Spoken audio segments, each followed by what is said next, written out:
Luis Polo, socio fundador y director general de la Agencia Territorio Creativo. Este diálogo lo modera Chema Valenzuela, director de comunicación de redes sociales de BBVA. Muchas gracias. Buenos días. Estamos despertando, parece que es un volumen de audiencia. Anoche, no me acuerdo quién nos preguntaba, ¿y por qué hacer una mesa sobre generación de empleo en un evento como este, que tiene que ver con las redes sociales, un tema de este tipo? Yo creo que esto es una opinión bastante personal, que en este tipo de eventos a veces se nos llena mucho la boca sobre el poder transformador de las redes sociales, cómo nos ayuda la tecnología a cambiar, pero acabamos hablando siempre de métricas, de que no encontramos el retorno, de si hay que tener muchos followers o no, y de cosas de sentido común que ya deberíamos venir aprendidas, ¿no? Por ejemplo, hay que escuchar, hay que saber interpretar las intenciones de clientes, hay que saber atenderles. El reto es ir un paso más allá y decir, dando por hecho, y yo lo asumimos todos los presentes, que las redes sociales, los nuevos medios en general, Internet es un elemento transformador de los procesos y de nuestra vida diaria, y a todos nos ha cambiado la vida de un modo radical. ¿Cómo nos pueden ayudar ese cambio de procesos, esas herramientas que cambian nuestra vida a cambiar, a solucionar los problemas que de verdad nos asocian? Y uno de ellos, si no el principal, para mismo en este país, la idea que es el paro. No tenemos respuestas, tenemos sobre todo preguntas y tenemos dos personas con dos perfiles que nos pueden ayudar a encontrarlas. ¿Por qué? Porque forman parte seguramente de ese grupo de empresarios que gracias a las nuevas herramientas soportan la crisis mejor que los tradicionales y están en condiciones probablemente de poder incluso generar empleo en el corto medio plazo. Hace poco hay un estudio de la consultora Global que decía que aproximadamente el 40% de las empresas españolas, sobre todo pymes y autónomos, no había empeorado su situación en los últimos 3 años, y de ese 40%, el 70% estaba incluso en condiciones de poder contratar en el año 2013 y generar puestos de trabajo. He ido diciendo los porcentajes, evidentemente. Dentro de la foto global todavía el mensaje pesimista gana. Entonces, ahí me gustaría, para empezar, aquí con Juan Luis Polo, de Territorio Creativo, y Julio Alonso, de Huevos SL, planteamos la pregunta inicial de ¿creéis que de verdad podemos ser optimistas cuando hablamos de crecer y de generar empleo, aunque sea gracias a las nuevas tecnologías y a un tipo de industria que nos permita generar empleo? Nos cabe otra opción. Es decir, ¿qué otra opción nos cabe? Si quieres te lo pregunto de otra manera. ¿En realidad podemos ser otra cosa que no ser optimistas? ¿En realidad no tenemos que levantarnos todos los días pensando que podemos cambiar este país? ¿Y que podemos cambiar su forma de producir o su forma de trabajar? ¿Que podemos pasarnos por fin por el forro de nuestros caprichos un modelo que se creó en el año 57? Se llama Estatuto de los Trabajadores. Posiblemente muchos de nosotros estéis regulados por él, pero estamos todos en realidad. Es que no podemos levantarnos por la mañana pensando que somos capaces de cambiar eso. Entonces sí tenemos un serio problema, ¿no? Lo del optimismo o el pesimismo, yo diría, y en mi caso me gusta decir siempre, aprendido de la jerga jurídica que tuve la ocasión de estudiar, que está sometido a una opinión mejor fundada, descontado. Pero el optimismo y el pesimismo no es una etiqueta que metemos en un hashtag. Es una actitud vital con la que nos levantamos por las mañanas. No está bien pagado, el optimismo no está bien pagado, el optimismo no se alimenta tan claramente a las claras de lo que hacemos en el día a día. El optimismo es una decisión vital. Y una vez que hemos tomado esa decisión vital, apliquemos inteligencia y ganas de hacer las cosas, ¿no? Porque claro, que seamos optimistas no conlleva automáticamente que nos toque la lotería. Más bien tendremos que seguir trabajando más de lo que habíamos trabajado hasta ahora y cosas por el estilo. Y yo hasta ahí tengo tiempo. Yo creo que si en algún sitio se puede crear empleo es en este entorno. O sea, donde no vamos a poder crear empleo, con todos los respetos, es en la minería, en la construcción o en sectores en decadencia. Todo lo que supone Internet y las redes sociales han puesto un montón de nuevos comportamientos sociales, un montón de nuevas oportunidades, y en torno a estas se generan también oportunidades de negocio y se generan oportunidades de creación de empleo. ¿Qué es lo que sucede? Pues que cuando hay un cambio de este estilo, el modelo anterior muere antes de que el modelo nuevo haya cogido suficiente fuerza y suficiente vigor, ¿no? Entonces, yo lo digo un poco a veces de broma, ¿no? Dicen, nosotros vamos creando empleo y vamos añadiendo personas a plantilla, pero no nos da tiempo a hacerlo con la misma velocidad con la que se destruye en la prensa tradicional, ¿no? Pero bueno, pues, en el interim vamos a tener que vamos a sufrir un poco, ¿no? La otra cosa que creo que es muy interesante de este entorno para crear empleo es que ya no estamos en una situación en la que dependemos de grandes empresas que decidan hacer grandes proyectos y que por lo tanto luego necesiten grandes cantidades de personas empleadas en esa misma empresa, sino que estamos en un entorno en el que hay muchísimas más iniciativas pequeñas, complementarias unas con otras, que trabajan en cosas similares y que van generando de poco a poco empleo cada una de ellas, ¿no? Incluso hay muchísimas posibilidades para iniciativas que pueden ser inicialmente autoempleo y que pueden no pasar de eso o que pasen de ser el trabajo para una persona a empezar a dar trabajo a más gente, ¿no? Yo me acuerdo cuando nosotros empezamos hace ya, la verdad es que en 2004, al final de 2004, después de 2005, y éramos tres chalados trabajando cada uno con unos ordenadores en casa en 3 sitios distintos, ¿no? Y de ahí pues hemos obviamente tenido una tendencia de crecimiento importante en nosotros y no sé, empresas como la de Wallis y muchas más que podemos traer, ¿no? O sea, yo creo que sí que en Internet se puede crear empleo, lo que no tenemos que ser es ser impacientes y pensar que vamos a resolver todos los problemas del país porque somos Internet, ¿no? Que esto, bueno, aportaremos nuestro granito. ¿Y qué trabas consideras que hay? Yo voy a dividir de entrada para ir allá, ¿no? Yo creo que probablemente un tipo de trabas que tienen que ver con elementos burocráticos, con la propia crisis, con la financiación, con temas más, digamos, tangibles. Pero, y vuelvo anoche, pues, mis redes son mejor siempre esa noche del jueves al viernes. Tuvimos varias conversaciones con alumnos de periodismo que estarán por aquí hoy. Y daba la sensación de que al final, pese a todo, la gente acaba la carrera con la aspiración de colocarse en una cabecera grande y no se les educa para ver que el sistema cambia, porque hay empresas, ¿no? Eso es uno de las nuestras, de muchas más que estarán por aquí, que permiten desarrollarse profesionalmente sin seguir esa estructura. ¿Creéis que hay una traba cultural real que va a costar superar? Que pesan más las trabas culturales que las tangibles. ¿Cuáles son las? Yo creo que, perdón, me voy a saltar el topo. Yo creo que ahí abres otro melón que no sé qué es el muy interesante, Julio, efectivamente. No, es el problema de la educación. Y efectivamente, en el campo concreto del periodismo, para nada está siendo preparado, ¿no? Y cuando yo voy a hablar con alumnos en las facultades de periodismo, me da la impresión de que hay muchos esperando que les llamen el OJ para ficharles a los periódicos. Esto no va a pasar. Y hay mucha gente que dice, bueno, pues a ver si me dan una oportunidad para escribir, pero ya te lo han dado, Internet está ahí, abre un blog, escribe. Nosotros nos escriben continuamente gente para trabajar con nosotros, ¿no? Y tienes dos perfiles. Tienes el perfil de alguien que dice, oye, es que mira, tengo este blog, estoy escribiendo, me interesan estos temas, ¿vale? Y entonces tiene el tiro centrado, tú te vas a ver su blog, ves si te gusta lo escribe y si te gusta y tal, pues hacer una oferta para trabajar contigo. Y tienes el que te llama, te escribe y dice, oye, yo es que soy periodista y quiero trabajar contigo. Bueno, ¿qué es lo que te interesa? No sé, cualquier cosa, yo es que soy periodista. No, macho. Aparte de escribir, necesito que te interese algo y que me demuestres que ya has hecho cosas, ¿no? Yo creo que y hay gente de esas edades que tiene esas actitudes, ¿vale? Y los que no las tengan, pues les va a costar más.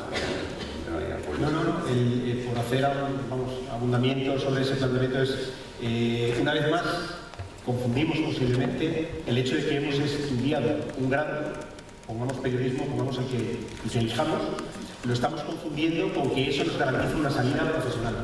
Ese es el punto de partida, como otros muchos que tendremos que intentar tener en nuestro día a día. Por ejemplo, leer. Porque además, hablando de periodistas, lo más difícil de escribir no es escribir. Lo más difícil de escribir es tener que leer previamente para tener algo de qué escribir. Con lo cual estamos en un momento en el que pensamos que porque hemos hecho la carrera de 4 grados, pero eso nos lo han colocado así muchos de nuestros padres en la cabeza durante mucho tiempo. Lo estudia porque eso te dará posibilidades, etcétera, etcétera, pero no has terminado de contar toda la idea. La idea es que eso te da posibilidades para empezar a competir en un mercado en el que al minuto siguiente de haber terminado resulta que es que hay mucha más gente, más lista, más espabilada, más activa, gente que ayer estábamos comentando, por ejemplo, hace algo que mucha gente no hace. y es seguir donde los demás paran. ¿Os podéis imaginar por un momento qué pasa cuando, y digo vosotros, pero entendedme en términos coloquiales y sin mirar a nadie, pero si nosotros paramos el viernes y decimos, ya está aquí, ahora llega mi fin de semana, y otros siguen, ¿qué pensáis que pasa el lunes? Los que han seguido nos comen por los pies. Los que han seguido evolucionando, avanzando, y el nuestro tendrá una respuesta que nosotros no. Así que también nos tenemos que intentar entender, hablando de esa parte de mentalización, de que estamos en un momento en el que renuncia a la zona de confort que nos han vendido esta sociedad de Disneylandia en la que vivimos, en la que tenemos que tener 48 horas de fin de semana y cosas por el estilo, el que renuncia o lo hace compatible con una exigencia personal y profesional más potente, tiene muchas más ventajas que el resto de los que le rodean. Y al final, las malas noticias son que muchas sociedades de bienestar que tengamos competimos. Y si no competimos en esta sociedad, probad a salir fuera. Probad a moveros a otros países, para que entendamos realmente lo que significa la palabra competir. Hablando precisamente de eso y volviendo a otro tipo de trabas, aquí no tenemos un Silicon Valley, es un hecho. No tenemos muchas cosas, ¿no? ¿Os habéis dado cuenta? ¿Qué es lo que impide que tengamos un sector fuerte? En el uso de las nuevas tecnologías, no en la generación de las nuevas tecnologías que Silicon Valley en sí mismo, pues ya nos han ganado. Decimos qué podemos hacer para triunfar además nosotros al menos en el uso. ¿Qué trabas hay para una empresa como las nuestras? Pero ya has ganado el fondo, A ver, yo creo que tampoco hay que obsesionarse en esto de hacer Silicon Valley en todos sitios, porque Silicon Valley hay uno. Y no creo que vaya a haber más. Habrá otras cosas distintas, habrá otros polos generadores de actividad y empleo, pero no creo que haya obsesionarse mucho. No hemos tenido, digamos, una apuesta clara pública de, como puedo tener de Corea del Norte, de Corea del Sur, perdón, de construir infraestructura para competir en ese entorno. Tampoco creo que ayudaría, pero tampoco es prescindible. Hay países que van más adelante sin esto. A mí me da la impresión de que todavía estamos muy centrados en aquello de cuáles han sido los sectores de actividad que nos fueron bien en el pasado, qué es lo que sé hacer, dónde tengo luz, ¿no? Es esto, el borracho que está debajo de la farola buscando las llaves, ¿no? Y que se te han perdido ahí y dice, no, pero donde se me han perdido no hay luz. No, pues es igual, yo como tengo luz y estoy cómodo aquí es donde busco, ¿no? Y voy a edificar más. Bueno, vale, en fin, yo creo que la posibilidad de generación de actividades de estos sectores se agotan y hay que buscarlas, ¿no? Y para esto yo creo que sobre todo o sea, yo no soy muy partidario de decir, oye, la falta de subvenciones que no tenga que estar. Yo creo que sobre todo lo que hace falta no es eso, es que no nos pongan palos en la red, ¿vale? Que no nos inclinen el campo para que cuando nosotros atacamos vayamos cuesta arriba y cuando se defienden los otros, o que nos atacan los otros va cuesta abajo, ¿no? Que pensemos que hay normas que tenían sentido cuando se hicieron, de tipo laboral, de tipo fiscal, de tipo administrativo, pero que no responden a la realidad actual, ¿no? Y que en ciertos casos pues te encorsetan hasta el punto que tienen el efecto contrario del que buscan, ¿no? O sea, está bien que haya protección de actividades y de aquellos, bueno, de los trabajadores que muchas veces son los que están más desprotegidos, pero hay, no sé, cosas concretas, ¿no? Como decir, nosotros tenemos gente que trabaja con nosotros a tiempo completo, ¿vale? Y full time y tal, y estamos estando en plantilla como colaborador. Y luego tenemos gente que tiene unidades de colaboración pequeñas, ¿vale? Una hora al día, incluso menos de una hora al día. Y es muy complicado decir, vale, ¿cómo establece una relación que tenga cobertura legal en la cual este señor trabaja? Yo le pago, y además le pago algo que, si lo multiplicáis por las horas, a hora de completo sería un salario razonable y de mercado, pero al tener poca dedicación, de repente no está bien jugado, ¿no? O sea, lo tienes que hacer buscando los vericuetos, ¿no? Es una clara, ¿no? Pero de esas hay que cuántas. Y eso es un dato que lo decía, el integrar las empresas en nodos que trabajan juntos, no las empresas, pero son las personas, sí, más que nada, puntualmente, es un nuevo modelo, ¿no? De hecho, yo escuchaba, ya me perdonaréis, porque hoy me salgo rápidamente del tema, pero luego vuelvo. Por eso te hemos invitado. Gracias, muy amables. Yo escuchaba en el Congreso de Comisiones Obreras al líder que han vuelto a reelegir, no es para menos, teniendo en cuenta que les da todo lo que necesitan. Yo escuchaba a esa persona decir, no, el autoempleo no es el futuro es el empleo pagado. Yo vosotros no sé, pero a mí me gusta trabajar en igualdad de condiciones con las personas que me rodean. No me gusta estar en una situación de contratado frente a alguien que tiene la etiqueta de empleador. No me gusta. Y no me gusta por la misma razón que creo en que las personas tienen que estar en el centro y que debemos intentar tener una actitud lo más colaborativa posible con todo el mundo. Pero el modelo fiscal, el modelo legal, nos obliga, como estaba comentando Julio, a tener dificultades para poder articular cualquier otra cosa. Os voy a poner un ejemplo muy rápido y disculpadme que sea muy concreto. En mi empresa, en Territorio Creativo, hemos puesto en marcha un programa que puede responder a lo que llamamos responsabilidad social corporativa, o dicho de otra manera, que todos daremos, de poder formar a personas que han perdido su empleo en un sector que toca con el nuestro, como puede ser marketing, comunicación, temas que tienen que ver con negocio, poder formar a personas durante 3 meses y además les subvencionamos con una beca para un curso. Y tenemos varios acuerdos cerrados con empresas, ¿no? Ni tampoco es un máster, es el esfuerzo que nosotros podemos hacer.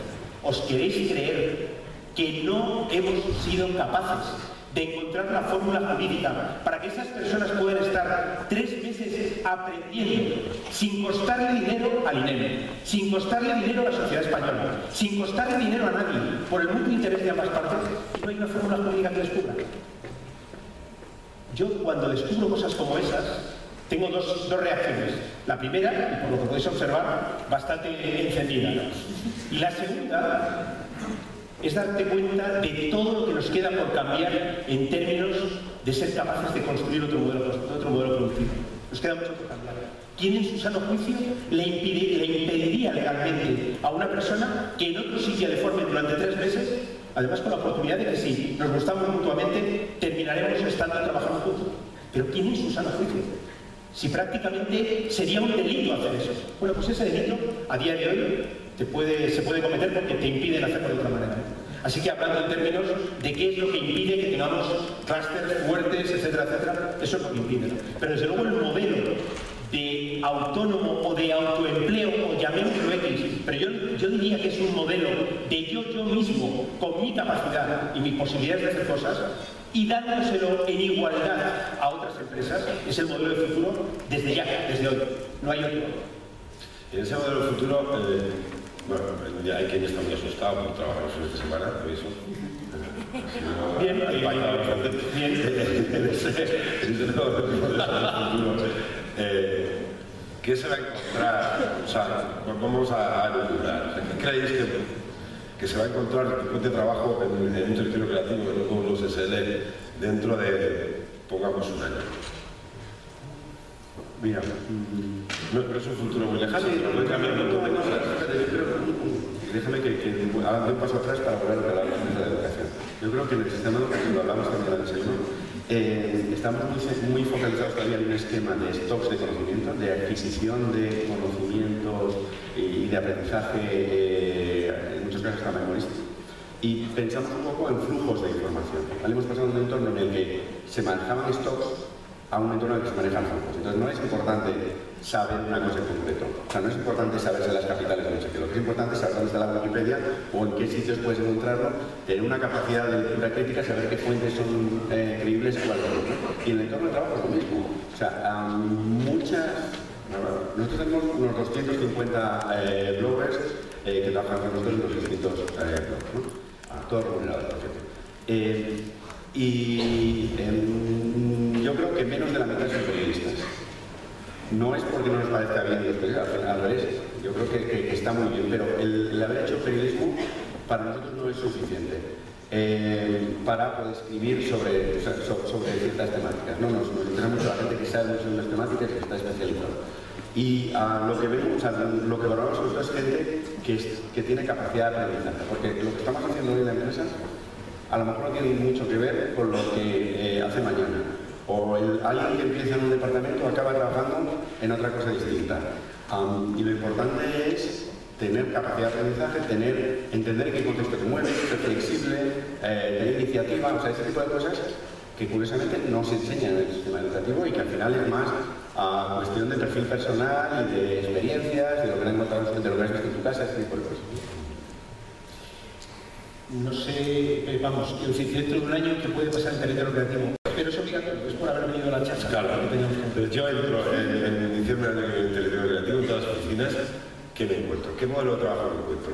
Porque hay gente que cuando va a trabajar en una agencia o a trabajar en un medio, lo que tiene en su imaginario es una redacción, la que echa unas horas, manda una nota, gestiona un canal, hace lo que quieras y se va a su casa. Pues, ¿qué se va a encontrar en el día a día de una empresa que está adaptándose totalmente a los tiempos? Por ejemplo, a notas. Pues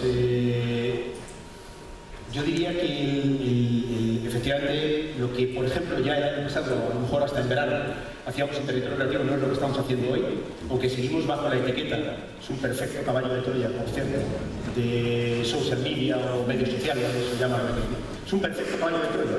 Fíjate, nosotros tenemos una empresa que se llama Social Media SL. Exacto. Es que es un caballo de Troya, que es una etiqueta a nosotros.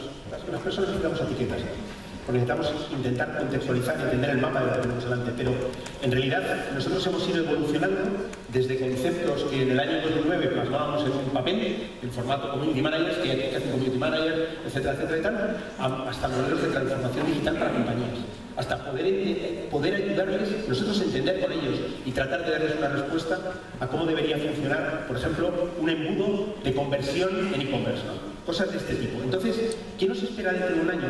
Yo diría que van a desaparecer de territorio creativo los conceptos como social media strategy, por decir, como carrera profesional. Todo esto va a ir desapareciendo, que durante un tiempo nos ha dado una estructura mental a nosotros para entendernos y para que otras personas nos entiendan y poder estar ahí, y va a ir cada vez más hacia un concepto básico, consultoría de negocio. Eso va a ser, yo diría que en un año vamos a tener carreras de consultoría de negocio. Y uno dice, pero en un territorio creativo. Y claro, viene la otra cuestión. ¿Y quién te impide ser creativo en consultoría? ¿Por qué la creatividad siempre está asociada a un papel y un lápiz? Cuando está asociada a la etiqueta. Ahora etiqueta en este caso. Déjame seguir, continuar con lo que está contando Juan Vestido, que es interesante. Mira, nosotros tenemos, obviamente, gente escribiendo y haciendo contenidos para nuestros medios. Tenemos gente contando historias para marcas, que creo que es muy interesante y que también es un filón de trabajo muy importante. Tenemos gente haciendo vídeos. Tenemos gente intentando entender cómo funcionan las audiencias, cómo funciona el tráfico, tal. Tenemos un montón de cosas distintas. Tenemos gente trabajando en la oficina, tenemos muchísima gente trabajando fuera de la oficina. Luego nos pasan cosas divertidas como que si vamos a hacer un cambio de sistemas de 4 a 6 de la mañana, que es más o menos el horario que lo quieres hacer para que no afecte a los lectores, hay que avisar porque hay gente que está entrando en el sistema de edición de 4 a 6 de la mañana para subir sus historias. Hay uno que trabaja por la mañana, otro que trabaja por la tarde y hay unos que trabajan a esas horas de la mañana, ¿no? O sea que, y lo que hay es un grado de autorresponsabilidad sobre tu trabajo y de autoexigencia mucho mayor. No tienes a nadie controlando que ese señor a las 4 esté o que haya fichado o que haya hecho estas horas, ¿no? Y volviendo, incidiendo en esto, y mezclando un poco lo que decía Juan Luis, hemos vivido sobre todo en los últimos años en un mar de caballos de Troya, con un montón de etiquetas que probablemente ha clasificado muchísimo a el supuesto perfil profesional que debería trabajar en empresas de este tipo. Olvidémonos de nombres.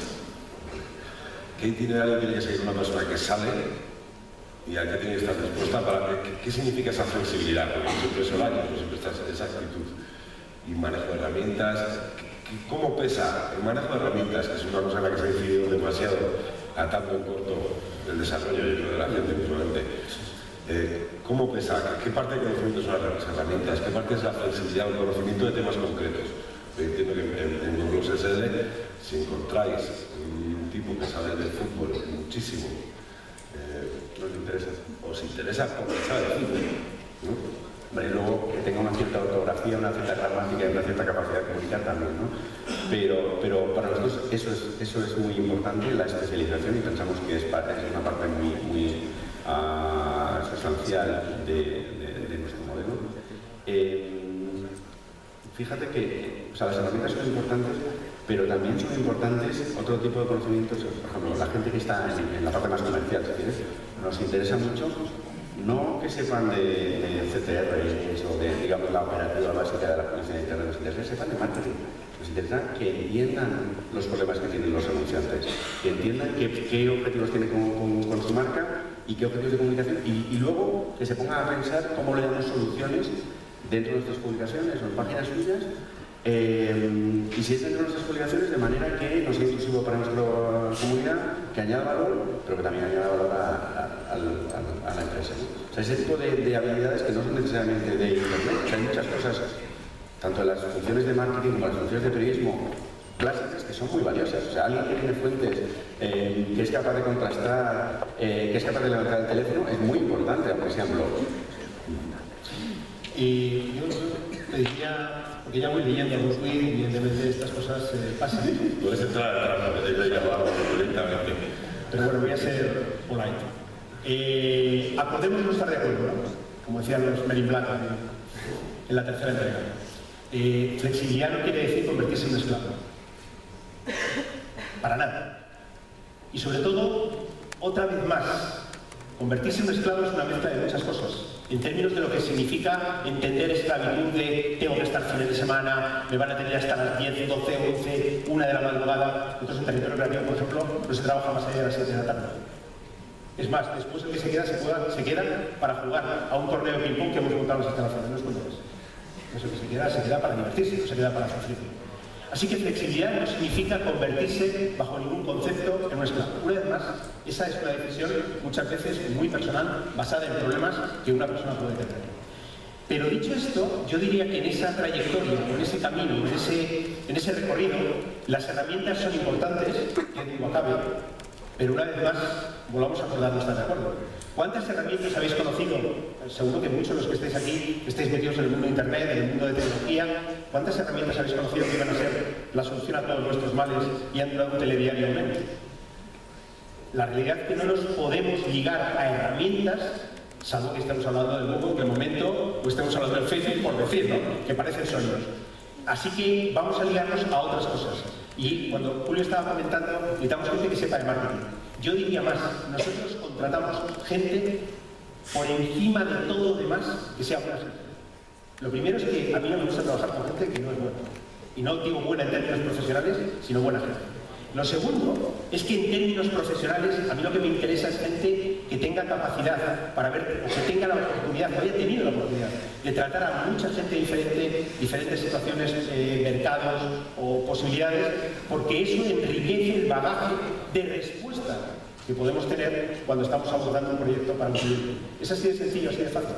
Cuanto más amplio eres, más flexible en términos de lo que has estudiado, lo que te has movido, lo que te has leído, mucho mejor. Ya no puedo decir que efectivamente algo de ortografía y gramática es fundamental, pero si lo mandamos a otro fundeo, evidentemente, una condición necesaria para generar trabajo es generar negocio. Y voy a volver a las preguntas clásicas de un evento de este tipo. Ayer, que hubo gente de medios, sobre todo aquí, en algunas de las mesas, pues estaba con el eterno debate de cómo ganamos dinero. Si ganas negocio, para poder generar empleo tienes que tener negocio. En vuestro caso, el modelo de negocio existe. ¿Vale? Y es fácil de entender todo, una cosa que es como sorprendente. ¿Creéis que se va a seguir un poco esa tendencia, sobre todo en esta industria de la comunicación, que es la que asume en cierto modo, en la elaboración del contenido como la matriz de todo y la distribución de un modo, iba a decir la palabra esta diciendo ahora para ti, señores, responsive, que es flexible para todos los canales? ¿Cómo veis el futuro de la generación de negocio? ¿Veis competidores? ¿Veis gente que está apostando por modelos similares? ¿No te tocaba a ti? No sabes qué. ¿Va a haber un balanceo de lo que conocemos como empresa de medios tradicional o agencia tradicional de medios hacia nuestros modos de funcionar? Si yo ahora pienso en términos de mi sector, el entorno que yo conozco, ayer mismo estaba aquí Mauro Fuentes, ex Territorio Creativo, y actualmente en Ogilvy, uno de los grandes grupos de comunicación, uno de los pocos grandes grupos de comunicación, y ellos están trabajando también en contenido y en la parte social y en la parte tal. Entonces la respuesta a la pregunta sería, sí, tratan de copiar el modelo. Ya no entro en si lo van a conseguir, ahí yo tengo mi opinión al respecto. Pero con todo y con eso, yo creo que lo que se va es cada vez más a un concepto que hemos estado, desde luego desde el territorio creativo, lo hemos dejado hasta por escrito, a un concepto, y es que el contenido es lo que de verdad nos vincula a las personas. Lo que leemos nos parece interesante, hace que por extensión quien lo ha producido sea una referencia para nosotros. Por decir, el modelo de los medios de comunicación, nada nuevo, ya muy inventado, además muy trabajado y además muy bien hecho, por cierto. Pero hacia dónde va a evolucionar eso es lo que no tengo todas las mismas. Pero desde luego en el sector de la comunicación va a seguir habiendo oportunidades de negocio, sí o sí, porque cada marca se está convirtiendo en un pequeño medio de comunicación. Bueno, y alguien tiene que alimentar eso. No hay mayor infierno que una hoja en blanco todos los días. Al punto que estamos viviendo situaciones en las que, como es tan fácil abrir un perfil social y además la emoción de los primeros días nos da para escribir algo, pues estamos tirando de ello. Pero al cuarto, quinto día, séptimo día ya no hay nada que escribir. No hay plan editorial, no hay contenido, no hay una estrategia al respecto, nadie ha pensado para qué es, etcétera, etcétera, etcétera. Así que ahí hay un camino clarísimo para hacerlo bien. ¿Podrán todas las compañías hacer igual de bien y todas que les salga redondo? No. La parte de que estamos compitiendo que no se nos olvide. Habrá gente que se quede por el camino y habrá gente que no. Así que no habrá un único paradigma que nos cubra a todos con un paraguas y nos vuelva a dejar libre los fines de semana.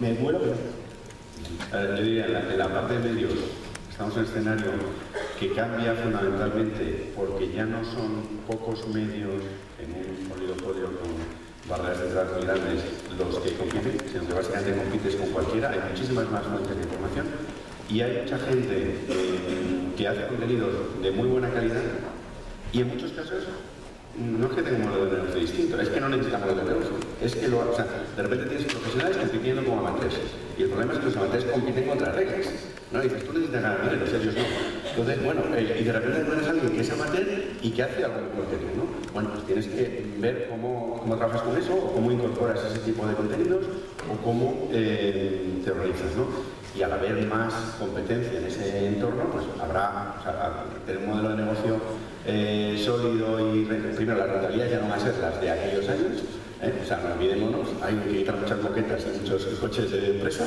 y luego, bueno, pues no todo el mundo que lo esté intentando lo va a conseguir tener un negocio. Eso para las empresas no es tan bueno, para los lectores es buenísimo porque hay muchísima más variedad y muchísima más calidad de la que había nunca. Bueno, y en la parte de las marcas yo coincido con Juan Luis. O sea, el otro día no me acuerdo quién era y me da rabia no poder hacer la cita completa, pero leí a alguien que decía una marca que no tiene una historia que contar no tiene una marca. ¿Vale? Y esas historias que contar, y además lo que nos encontramos en el día a día es que hay un montón de marcas que son relevantes para comunidades organizadas en torno a una temática, que tienen cosas que contar, que tienen, y lo que pasa es que tienen que hacer un paso de no hacer el anuncio aquel del coche y la chica guapa al lado, o el televisor y la chica guapa al lado, ¿vale? Que valía para un cierto entorno y tal, sino entrar de lleno a contarte el producto y por qué es interesante y por qué tal. Y ese tipo de conversación es muy interesante para los lectores, ¿no? ¿Es publicidad? Yo creo que es importante que cualquier cosa que hagas pagada por una marca vaya marcada como pagada por una marca, ¿vale? Para que nadie se lleve a engaño, para que nadie piense que es una opinión editorial independiente, pero que no lo es. Pero que no lo sea no quiere decir que no tiene valor, muchas veces tiene mucho valor para los lectores llegar a este tipo de información de primera mano, ¿no? Y sobre todo si lo hacen interactivo, pues preguntar y tal. Todo ese tipo de cosas, yo creo que hay muchas oportunidades de hacer cosas interesantes, como dice Juan Luis, algunas marcas lo hacen mejor, otras peor, algunas están mejor asesoradas, otras peor, pero que hay camino por ahí, que por ahí va a haber negocio, va a haber actividad económica, va a haber empleo y va a haber cosas interesantes, estoy seguro. Y luego también habrá que lo haga mal, que nos intente engañar, que este tipo de cosas, pero para eso estamos los demás para decir bien por ahí. Antes de dar paso a que quiera preguntar algo, una última pregunta. Todavía hay gente que habla así, ¿no? El otro día, un señor de las empresas y lo lanzaba el mensaje de, y esto os va a parecer un clásico de la revolución industrial. Con las nuevas tecnologías, al final no vamos a acabar necesitando menos gente para hacer este tipo de trabajo. Y era un foro de comunicación. No sé, aquí voy a opinar yo. Yo creo que menos gente para hacer la herramienta, pero va a hacer falta hacer buenos cosas. Probablemente más de los que hemos tenido jamás presentando cosas. Vamos, quiero decir, lo que vamos es a ver personas desempeñando actividades profesionales donde antes no las había. Pero que va a haber necesidad de tener un montón de personas haciendo un montón de cosas, sin dudar. ¿Serán full-time, serán part-time mezclados con otros sitios? También sin dudar, va a ser mucho más flexible ese aspecto. Pero desde luego es que pensar que porque hemos abandonado una cadena de producción que no sé qué ventaja tiene estar todo el día apretando un tornillo, es decir, es que tampoco, alguna vez cuando pensamos en puestos de trabajo decimos, pero vamos a ver, o sea, es que ahora por lo menos tenemos la oportunidad de elegir algo. No sé yo si luego nos saldrá o no, pero tenemos una oportunidad, ¿no? Entonces yo creo que efectivamente, menos que la parte de la herramienta, las herramientas es lo que no debería, es como lo de las marcas, no debería saberse que está ahí, debería ser perfectamente líquida, debería ser con agua. Acompañarnos, pero no resultar empalagoso, ¿no? Bueno, pues en esto, en el tema de la herramienta, lo mismo. La herramienta que te permite estar aquí viendo una cosita, a ti te toca, con perdón de la expresión, pie prácticamente, si por debajo de una programación y código abierto, Linux o su pastelera, ¿vale? Me da igual. A mí con que me deje hacer, y a cambio yo ya pasaré horas y horas y horas de mi trabajo con unos objetivos y con un esfuerzo.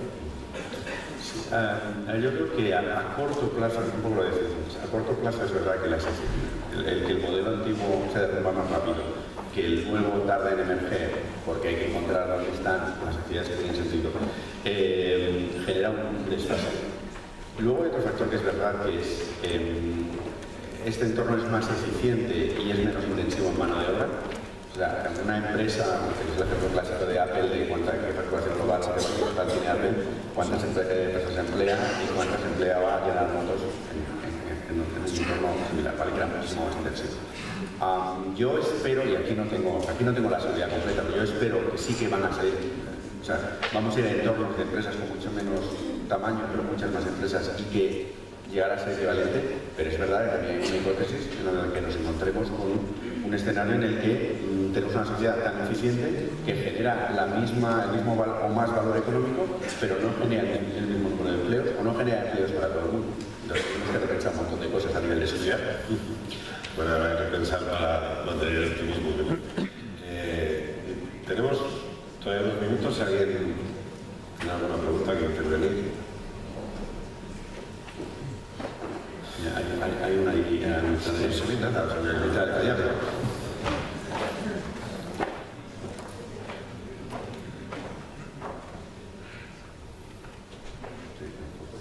Hola, muchas gracias por vuestra intervención. Me llamo Marta Oviedo y trabajo en el plan de empleo de Cruz Roja. Quizás sea una pregunta difícil, pero bueno, vengo aquí a buscar respuestas. No todo el mundo vale para aprender, no todo el mundo vale para desarrollarse en los medios sociales. No sé, ¿nos podríais dar alguna pista a las personas que buscamos empleo, a las organizaciones que intentamos promoverlo, para que las redes nos puedan servir como herramienta? Muchas gracias. No todas las... Perdón, me anticipo. No todas las personas valemos para emprender o valemos para esto que estabas comentando, pero yo creo que todas las personas valemos, desde luego, para trabajar y para esforzarnos. Es verdad que al frente de un emprendimiento, al frente de alguien que pone su empeño, etcétera, etcétera, normalmente hay alguien muy especial. Y es muy especial no en términos épicos ni epopélicos, sino simplemente porque ha tomado una decisión que la ha convertido en vital y eso le va a llevar por un carril hasta el final. Hasta el final, y el final puede ser que se le vaya a ganar de todo, que tenga que encontrar su casa, como me pasó a mí ya varias veces, o lo que sea. Pero también es verdad que esas personas necesitan equipo. Siempre. Porque estamos pensando en autoempleo y estamos pensando en uno mismo. Tal vez porque los españoles somos bastante individualistas para nuestras cosas. Pero yo diría que cuando hablamos de autoempleo, estamos hablando de alguien que tiene una iniciativa y que tarde o temprano debería estar invitando a otros a subirse a ella. Y si hace un modelo colaborativo y diferente, mucho mejor. ¿Que eso sirve como respuesta a tu pregunta? Yo diría que si yo estuviera en tu papel, en parte de lo que te acabo de conocer, de que acabas de comentarnos, yo estaría mirando qué iniciativas hay en marcha, posiblemente con poco dinero, posiblemente con más ganas que otra cosa, pero me podría intentar sumar a ellas. Yo lo he hecho en el pasado. Y unas me han salido bien y otras me han salido mal. Y así es la vida. Uno empieza a peinar canas, bastantes, y te das cuenta que ningún paradigma es por completo. Ni caben 140 caracteres la respuesta. Yo solo añadiría que sí que es importante entender qué sectores de actividad están creciendo o tienen cierta y cuáles no. En cuáles hay sobreoferta de gente cualificada y cuáles no. Y entonces, hombre, no te digo que nadie pueda trabajar de arquitecto en España ahora mismo, pero seguro que es mucho más difícil encontrar trabajo como arquitecto que encontrar trabajo en otro tipo de entorno, ¿no?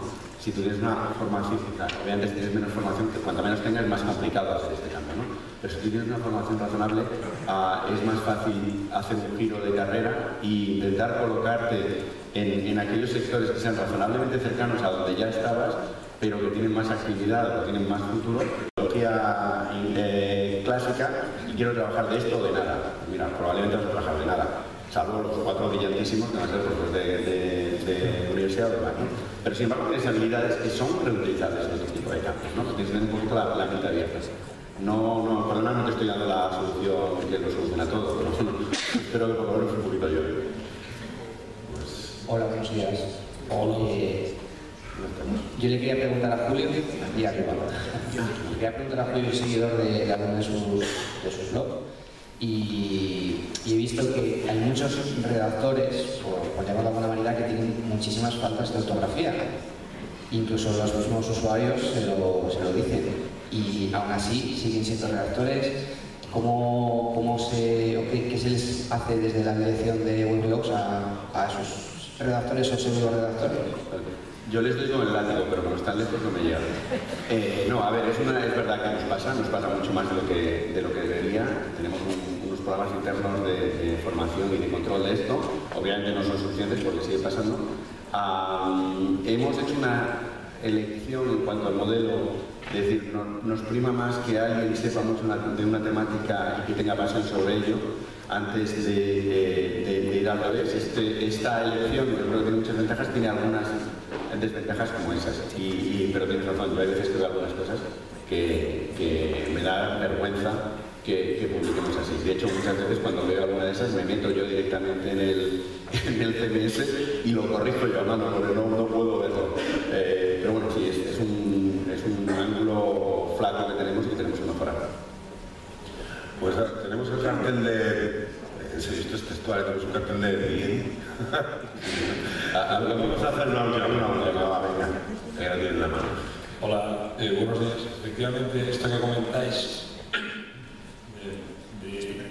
de los nuevos perfiles, pues, y que hay mucho más campo en las empresas que en las carreras tradicionales, es verdad. Entonces me gustaría, Juan, si puedes ampliar un poco esto que dices que ves futuro en el tema del gestor, para que me lo contases. Cuando hablamos de gestor, ¿te refieres a...? Porque habías dicho que veías mucho futuro gestor de negocios, de consultor. Sí. Bueno, es que detrás de los medios sociales no hay el acrónimo de SM, en realidad no refleja lo que las empresas quieren oír. Quieren oír la N y negocio, punto. Entonces, ¿qué hay detrás de esto? Pues es la posibilidad de convertir las oportunidades que tiene una empresa de vincular. Esto daría para otra charla de otra manera y no tenemos el tiempo. Pero las empresas estamos peleando, las que ayudamos a otras empresas y nosotros mismos, que es, si me permitís que haga referencia, el único éxito que ha tenido Territorio Creativo ha sido vincular a una comunidad muy activa, muy amplia, que ha ayudado a construir nuestra marca, y eso es lo que pensamos que cada empresa está buscando, y eso es lo que estamos ayudando. Bueno, pues en esa ayuda, las personas que vienen de negocio, de entender muchos ámbitos, de haber trabajado en marketing, de haberse enfrentado a retos, de cómo consigo más ventas, más leads, cómo consigo más aterrizaje en mi página web, o cómo hago esto, cómo hago lo otro, ese tipo de perfiles, esas personas, con ese aprendizaje, encajan como un guante.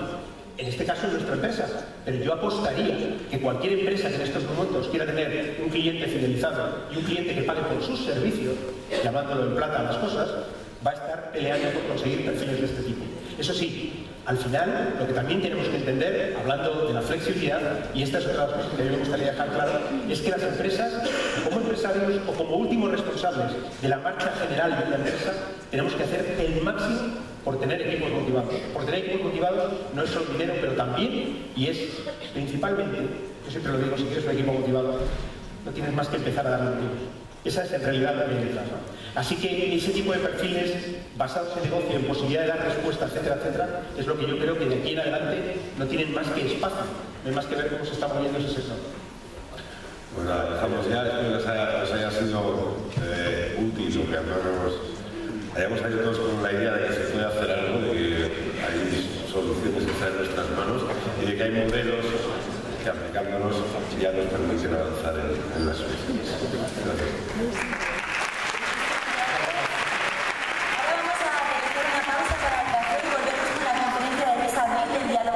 Dani Sánchez y José Luis Orihuela y la entrega de premios y redes. 15 minutos y volvemos.